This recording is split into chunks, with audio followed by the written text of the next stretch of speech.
नमस्कार, तुम्हा सर्वांचं आपल्या स्टडी पॉइंट या यूट्यूब चॅनलमध्ये स्वागत आहे।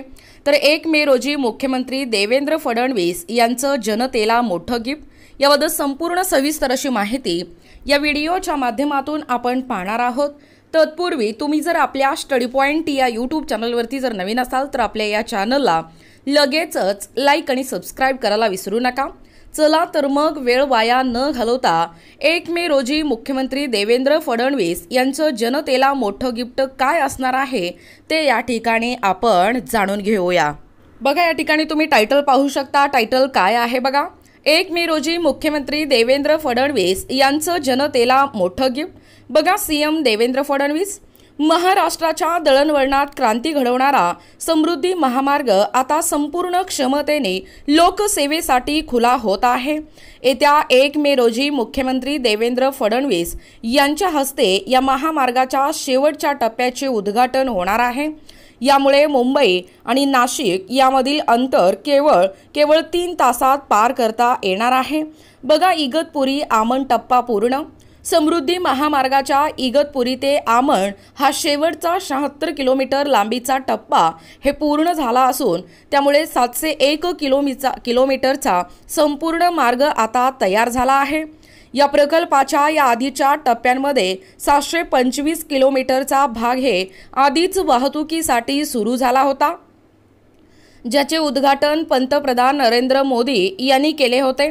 आता उर्वरित टप्प्याचे कामही पूर्ण झाल्याने नागपूर ते मुंबई हा संपूर्ण प्रवास केवळ 8 तासांमध्ये शक्य होणार आहे। सुमारे 55,000 कोटी रुपये खर्चून तयार करण्यात आलेल्या या महामार्गाच्या कामासाठी महाराष्ट्र राज्य रस्ते विकास महामंडळ आणि MRDAने एकत्रितपणे काम केले आहे। शेवटच्या टप्प्यातील कामाला विलंब झाल्यामुळे ते मार्च अखेर पूर्ण होण्याऐवजी आता मेच्या पहिल्या दिवशीच सर्वसामान्यांसाठी खुले होणार आहे। बघा, प्रत्येक टप्प्यातून मिळालेले यश। समृद्धी महामार्गाचे अधिकृत नाव हिंदू हृदय सम्राट बाळासाहेब ठाकरे समृद्धी महामार्ग असे आहे। या महामार्गाच्या माध्यमातून सीएम देवेंद्र फडणवीस राज्यातील 10 मुख्य जिल्ह्यांना थेट जोडण्यात आले आहे, तर आणखीन 14 जिल्हे अप्रत्यक्षरित्या या मार्गाशी संलग्न आहेत। यामुळे केवळ प्रवासाचाच वेळ कमी झाला नाही, तर राज्यात आर्थिक गतीही वाढवण्यास मदत होणार आहे। बघा, हा महामार्ग मुंबईतील जवाहरलाल नेहरू पोर्ट आणि नवी मुंबईतील प्रस्तावित आंतरराष्ट्रीय विमानतळाशी थेट जोडला गेला आहे। महामार्गावर 24 इंटरचेंजसह औद्योगिक केंद्रे जोडली गेली आहेत। यामुळे हा महामार्ग महाराष्ट्रासाठी एक महत्त्वाचा आर्थिक कॉरिडॉर ठरणार आहे। तसेच दर 30 ते 40 किलोमीटर नियोजित 18 टाउनशिपमध्ये शिक्षण, आरोग्य आणि मनोरंजनाच्या सुविधा असणार असून त्यातून ग्रामीण व शहरी भागातील दरी कमी करणे हा सरकारचा या ठिकाणी उद्देश आहे।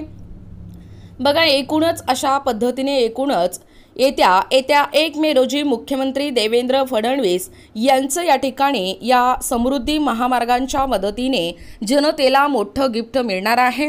याबद्दल संपूर्ण सविस्तर अशी माहिती या व्हिडिओच्या माध्यमातून आपण पाहण्याचा व कव्हर करण्याचा प्रयत्न केलेला आहोत।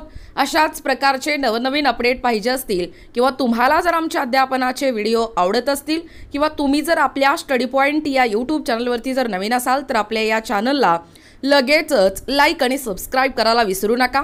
भेटूया अशाच पुढच्या नवीन व्हिडिओमध्ये। तोपर्यंत धन्यवाद।